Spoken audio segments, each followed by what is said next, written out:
All right, let's look at the questions from the checkpoint. So question one, in which of the following situations will the left-hand sum produce an underestimate while the right-hand sum produces an overestimate? So let's draw a graph of this, see if we can't figure it out. So we know the left-hand sum will produce an underestimate. So the left-hand sum and the right-hand sum. So left-hand sum produces an underestimate and the right-hand sum produces an, sorry, I think I'm mixing my words up.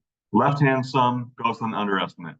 Right-hand sum produces an overestimate. So let's say these rectangles here are the left and right. If I have a function that is, let's do one more. Actually, let's just do this one for now. What does my function have to look like if the left-hand rectangle looks like this lower one and the right-hand rectangle looks like this one? I think it has to be going like this.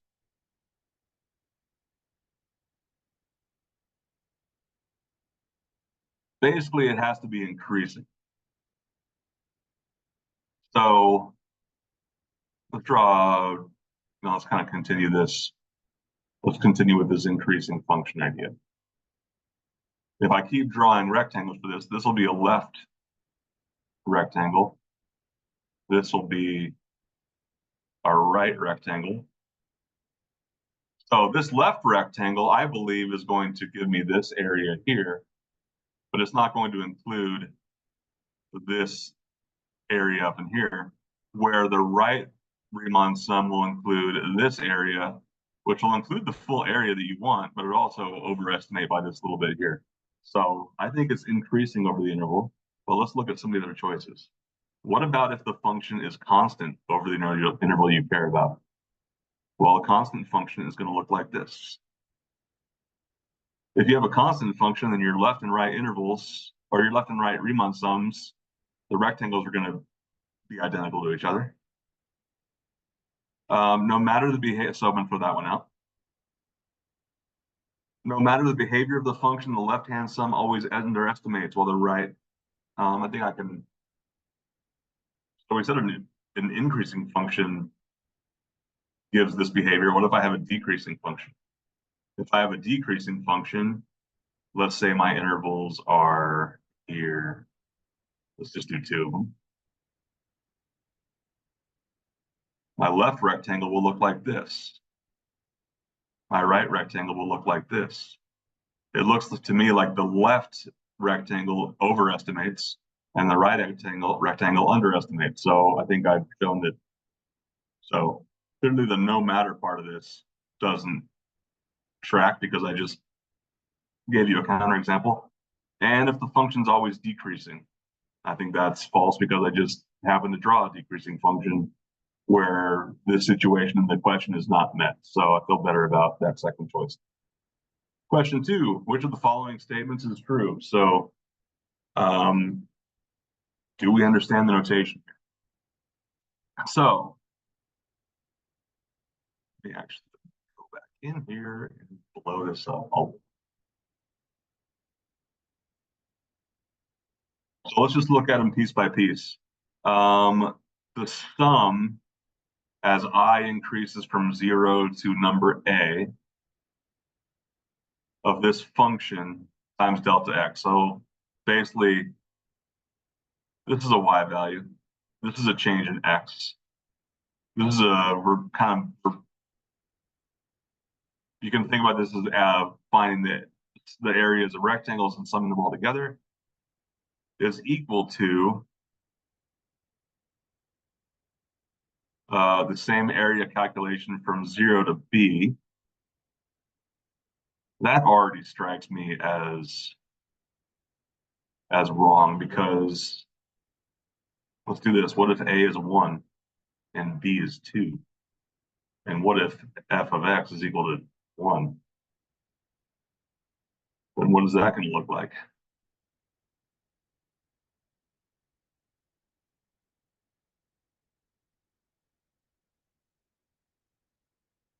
So this is a constant function.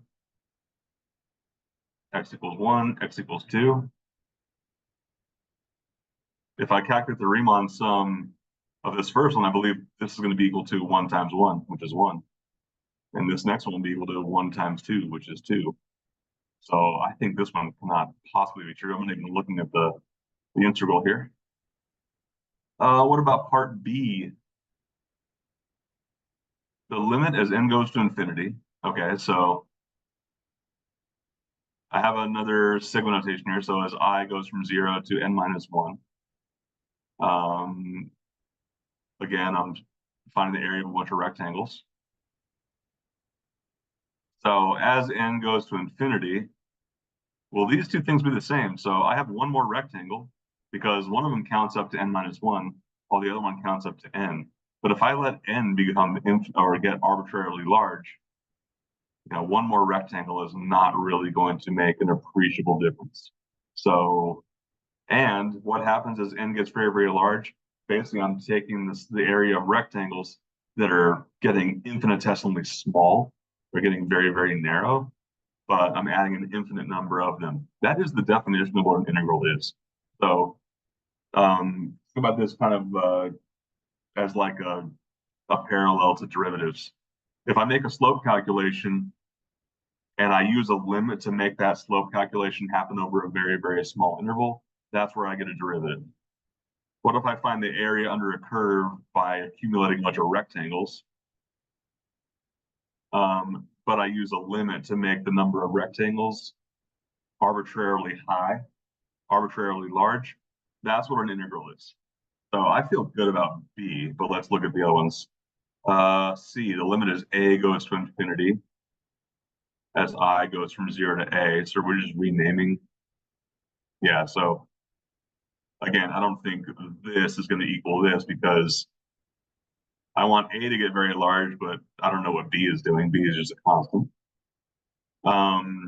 And for D, you really can't have an integral without invoking a limit of some kind. And C doesn't do that. If I don't invoke a limit, like if I'm just using a finite number of rectangles in a Riemann sum, there's no way I can ever say that it's going to be in general equal to the integral. So I'm going to say that B is my correct choice. 3, using a trapezoidal rule of approximation with 2 subintervals is exact for finding the area under what type of functions. I think that if you watched a previous video, I can't remember what exercise it was, but we found the area under a trapezoid using a midpoint. Oh no, this is not midpoint, this is trapezoid rule. So how does the trapezoid rule work? So if I have a generic function,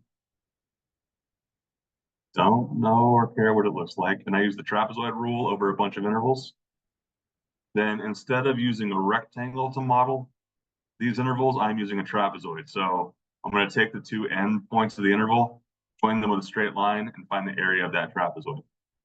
So when will this area be exactly the same as the Riemann sum estimate? That's only going to happen if the straight lines match the function exactly, and that's only going to happen if the function is linear. 4, the velocity of a vehicle is given by this function. Use the trapezoidal rule with n equals 2. Okay, from 2 to 9. Okay. So I have a piecewise function here. So I'm going to have to evaluate 2 different trapezoids. So maybe we should draw a graph. Remember, when we're doing the trapezoid rule, I only care about what's happening at the endpoint. So 1, 5, 9. What is the velocity at time equals 1? So velocity at time equals 1 is equal to 2 times 1, which is 2. What about at 5? Well, I hope they agree. Let's make sure 2 times 5, which is 10. Or if I use the right-hand expression, 5 times, oh no, I can't. I read this wrong. Velocity at time equals 5 is only given by this first expression, so it's 10. And then what about velocity at 9 seconds? That will be 5 times 9 squared plus 3.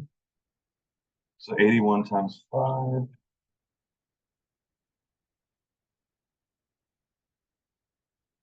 Plus 3, 408. That's a big jump.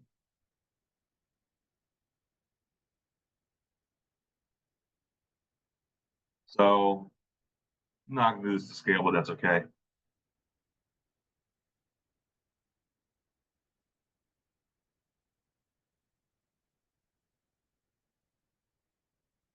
So I'm going to find the area of these trapezoids. And does this make sense with what they're asking? I want to use trapezoid rule, n equals 2, to estimate from 2 to 9.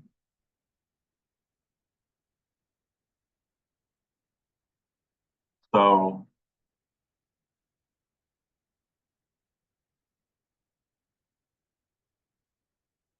okay.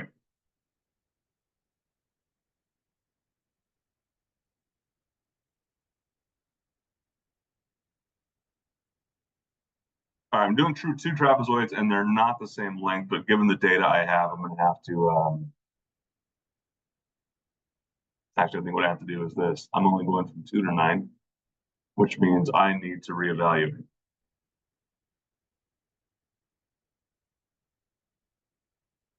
Actually, I might need that back, but that's okay. Let's just start fresh. So I need v of 2, which is going to come from the left hand.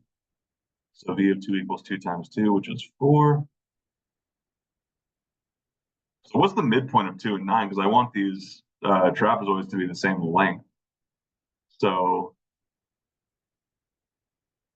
2 plus 9 over 2 is going to be 11 over 2, which is 5.5. So I need v of 5.5, which is going to come from my right hand definition, 5 times 5.5 squared plus 3.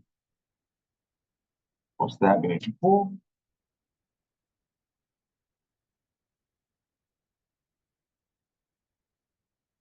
$154.25. And then finally, v of 9, I wish I hadn't erased that, but I'll go ahead and recalculate it now. 5 times 9 squared plus 3. Actually, I remember it was 408. So here are my 3 points. I have this point 2, 4. I have this point, which is 5.5, 154.25, and finally 9, 408. So I want to find the area of 2 trapezoids. So the area of the first trapezoid, trapezoid 1, trapezoid 2, 1/2 times 3.5 seconds times 4 feet per second, 4 meters per second, plus 154.25 meters per second. That equals what?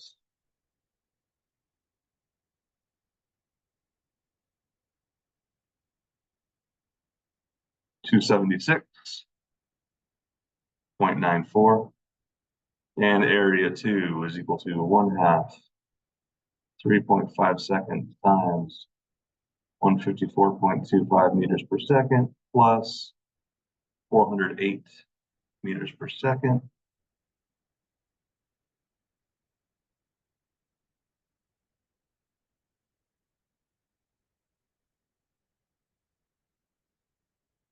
$983.94. 0.94. If we add those together, 3.94 plus 276.94 equals 1260.88. So I'm getting 1260.88. Closest one to that is my top answer here, 1260.9. All right, moving on to question 5. If the graph of f is concave down on AB, okay, I'm going to stop reading and draw that graph. if the graph is concave down on AB.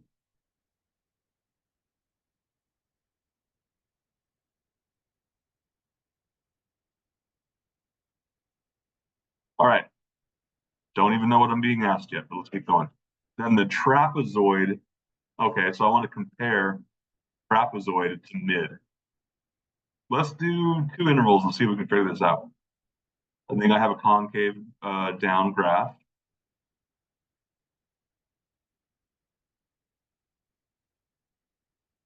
If I do the trapezoid rule,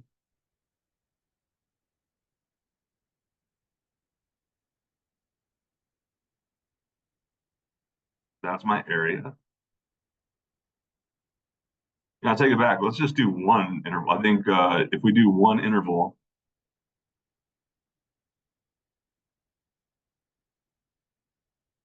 that'll be even, hopefully even more illustrative than if I do 2.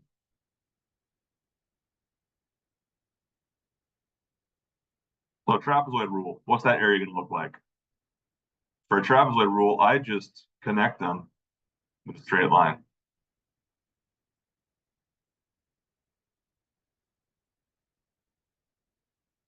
How does the midpoint work?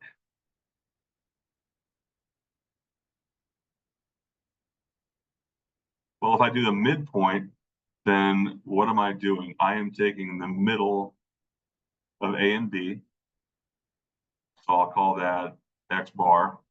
And what do I do with that X bar? I am going to sample a Y value there. And I'm going to take the area of that rectangle.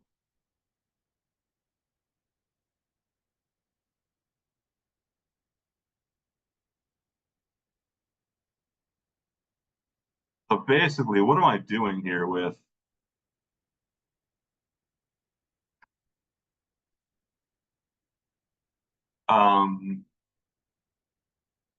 basically what am I averaging? I'm either so in the midpoint Riemann sum, I'm averaging the X values. But in the trapezoid Riemann sum, I'm averaging the Y values. But since my function is concave down, then the further I travel in X, the more the function's going to be decreasing. So in this case here, I think I can throw out equal.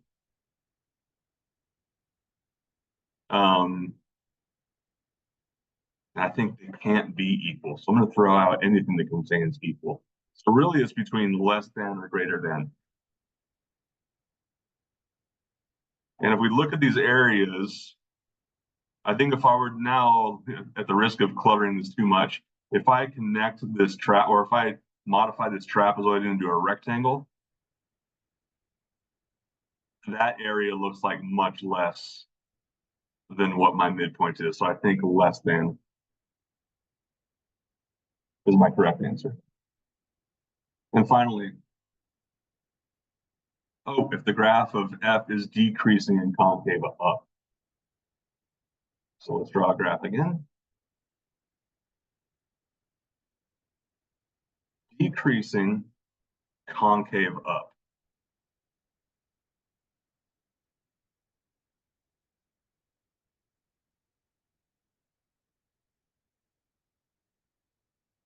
Okay, decreasing concave up. Then left, so I'm going to compare left Riemann sum with the right Riemann sum.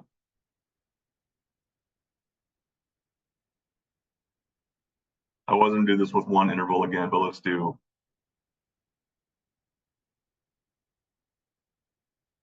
4. What are the left Riemanns or left intervals going to look like?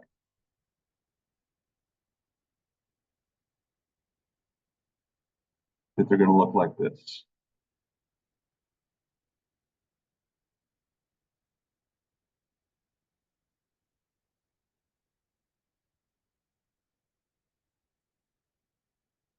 What are the right Riemann sums going to look like? And as I draw these, hopefully you are seeing that the right Riemann sums are going to be significantly smaller.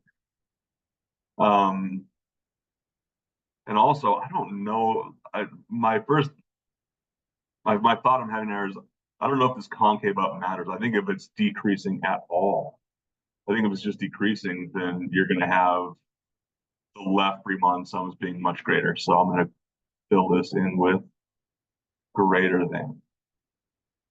And I don't think it's possible they could be equal, because if they're equal, your function is not actually decreasing. So I think this has to be simply greater than.